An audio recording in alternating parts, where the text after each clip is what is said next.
Okay, so let's dive into this question. Jill asked, if I want to make a journal that is more than 100 pages, is it still considered low content? We're going to dive into this because there's so many people that are new, and I'm really grateful that you're here. So let's dive in. Amazon actually has their own department now as of like a year and a half ago for low content books. So let's dive into like what Beth Bezos and his team says about it. Low content book has minimal or no content on the interior pages. Low content books are generally repetitive and designed to be filled in by the user. This does not typically include activity books, puzzles, coloring books, which generally do not feature repetitive content on each page. Okay, so I'm gonna show some examples too.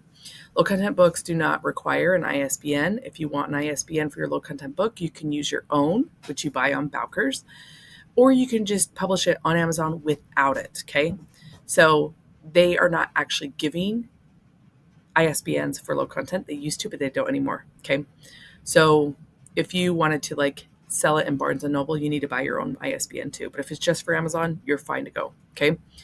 They also don't allow you to do like a future release date for low content books. So you essentially, when it goes live, it's live. Okay. So on Amazon's website, they also consider these examples as low content books. The page number actually doesn't even matter. Notebooks, planners, diaries and journals, prompt journals, logbooks, tracking habits, activity, thankfulness, any type of theme for logbooks, coupon books, crafting templates, scrapbook paper. So like if you did different designs, it would be considered low content for scrapbook. Blank music sheets. Let's look at what they don't classify as that. So you know, they call this like not generally low content. Novels, nonfiction, puzzle books because the pages of the puzzles are different, coloring books because each page should be different, photography, sheet music, manual, textbooks, children's books. Okay. So this is very, very fast just to help you remember and understand. I always tell people like start with low content low content books first, because it's like if you want to learn to do a push up or even like a pull up, there are muscles that you have to start exercising to do that. There's a lot of muscles involved in a pull up. And to do a book of high caliber, there's also a lot of muscles that you need to learn for book creation.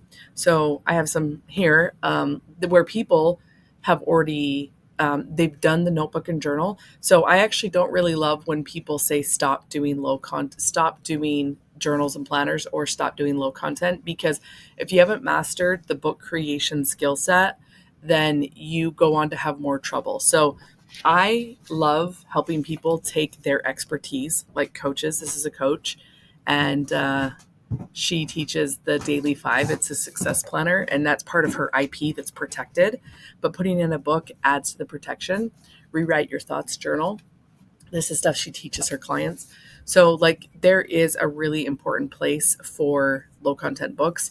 I have a little course called The Bookish Blueprint where I show you, you watch me do this whole thing over the shoulder. I buy it, I open it up from Amazon. And the reason why I think it's so important to start with low content is because once you understand that, it opens the world to everything else. And when you have the skill set to do everything else, not only can you make book royalties, but you can actually start charging for that skill set. So it's really, really powerful to start with low content. And in my program, I have what's called the 72-hour publisher. Everybody goes through it to publish a low content book because there's something in your brain that changes even when you get your first notebook in the mail and even when you get your first notebook out there. And I love that Amazon has a whole market for it, right? They call it low content books.